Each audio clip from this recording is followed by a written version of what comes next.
Hello. Good evening. We're on day 4 of our energy boosting challenge. Welcome, welcome, welcome. My name is Tony. I'm the owner and creator of 10Fit. Y'all, I would love to know, how are you guys feeling? Any questions in regards to how the challenge is going? How can I support you more? We have today, tomorrow, and if you guys want, I could do a Q&A on Saturday. Just let me know in the comments and in the emails and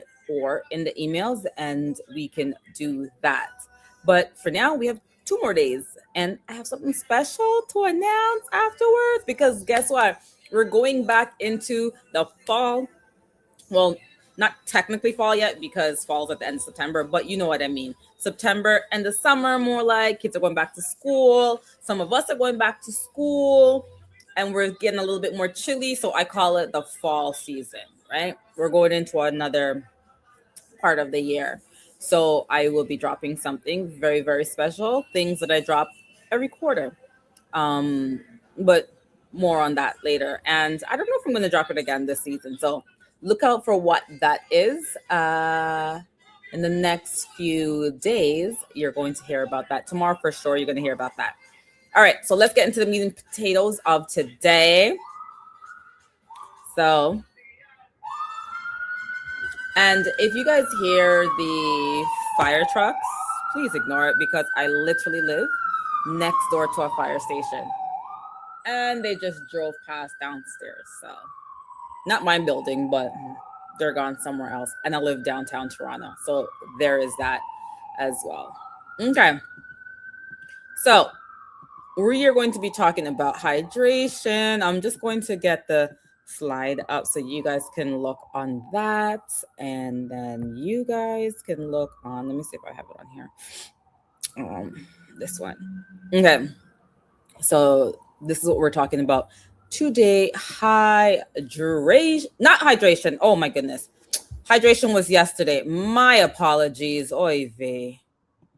Oy vey. Oy vey. Oy vey. Oy vey. Oy vey. Oy. I can't even find the outside one. Manage stress.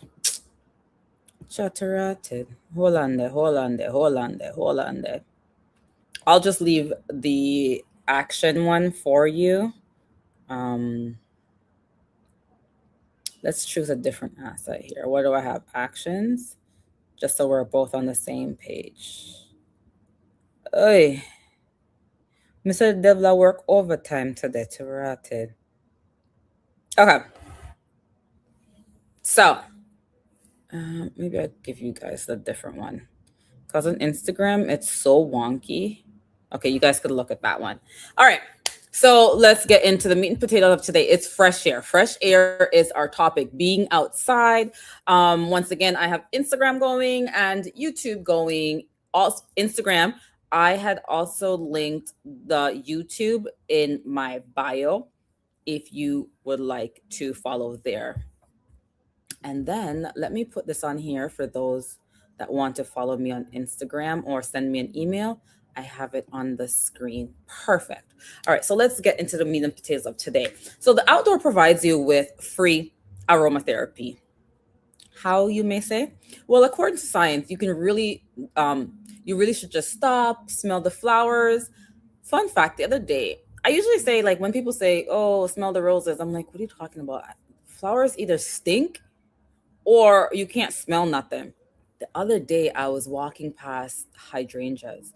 Oh my God, it smelled so good.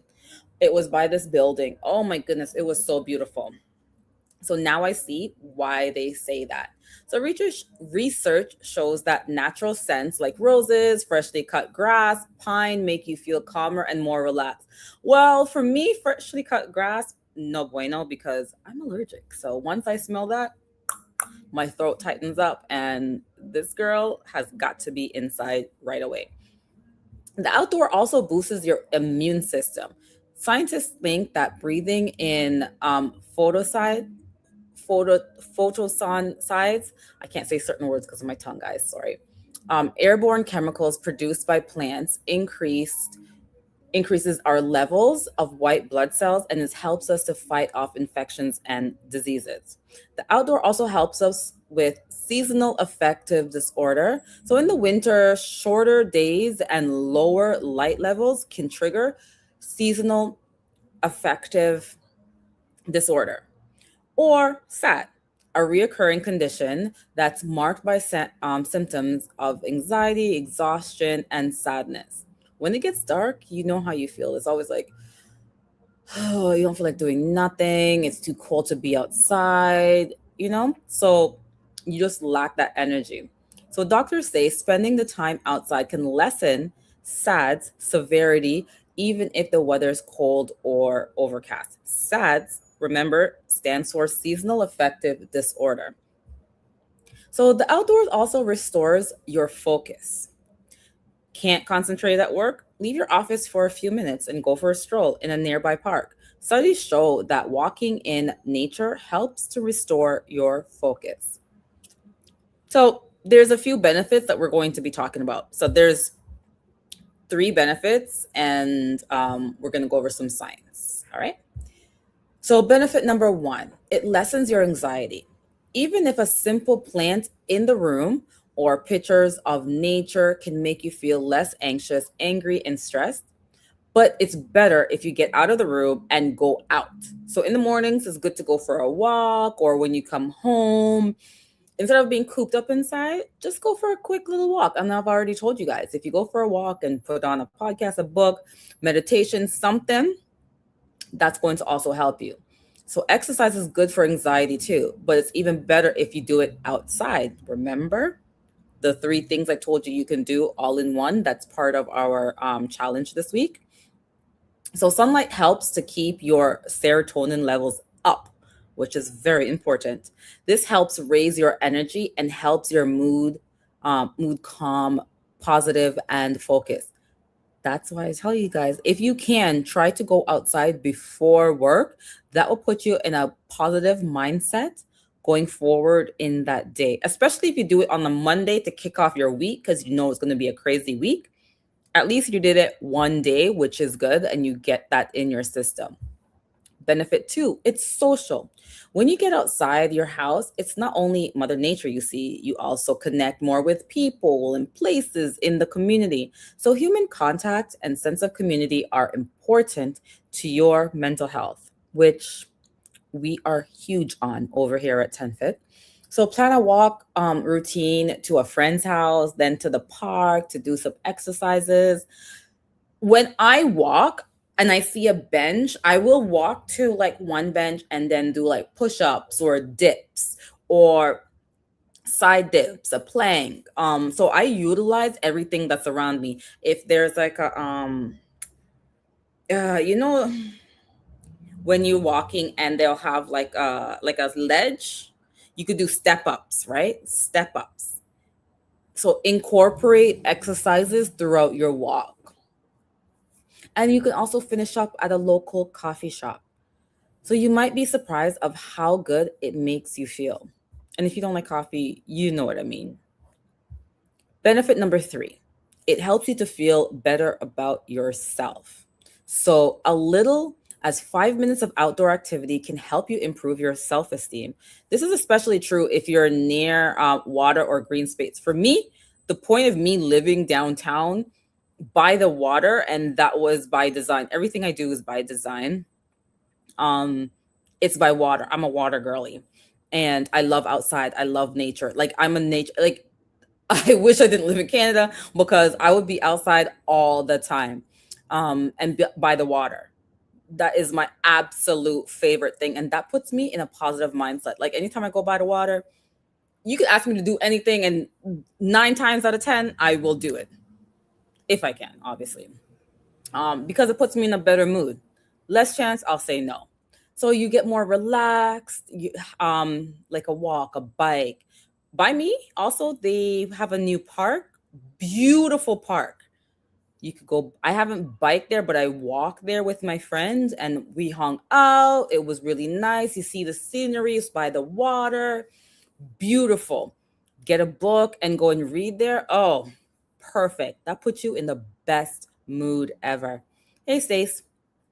Okay, so let's get into some shocking stats. So this is in the States. Sorry, Canada. Um, this was conducted in 44 US cities. So people reported that spending only 2% of their time outdoors. So only 2% of people really go outdoors. That's only in 44 US cities.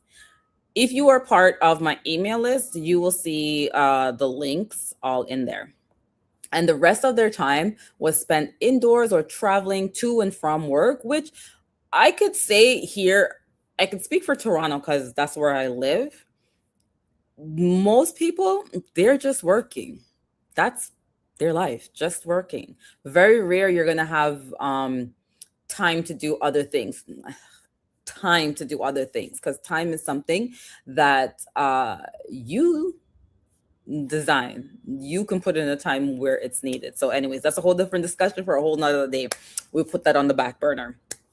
So how much time do you really spend outside? Let me know, how much time do you spend outside? YouTube, let me know in the comments below.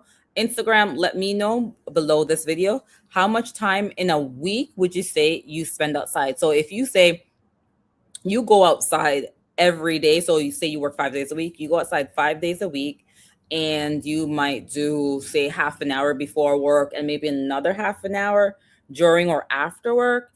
So that's really good. And you're going to notice the difference. And now if you flip it and you just do, say, no time outside, or maybe you say, okay, I only go outside one time this week, and maybe I went outside for like a 10-minute walk just around the block.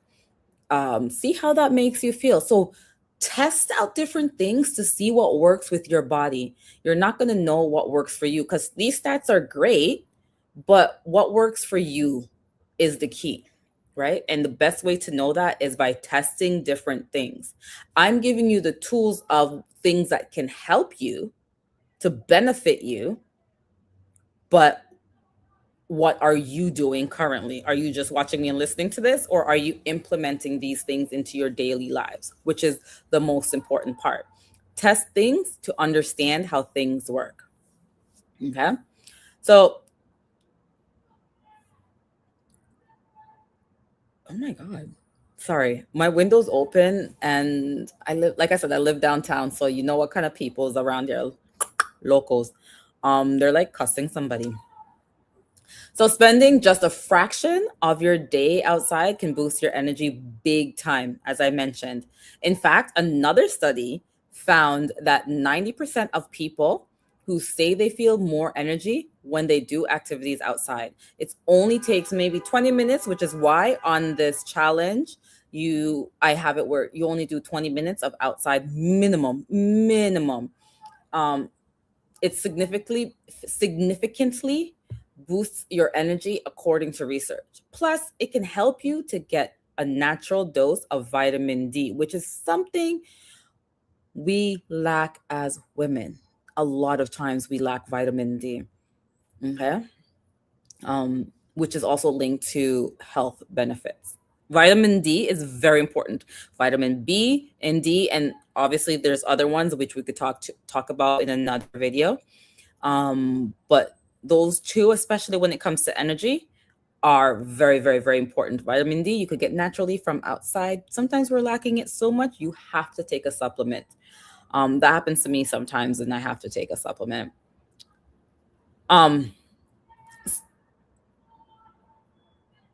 Oh, it's so distracting. Sorry, guys. So what you're gonna do is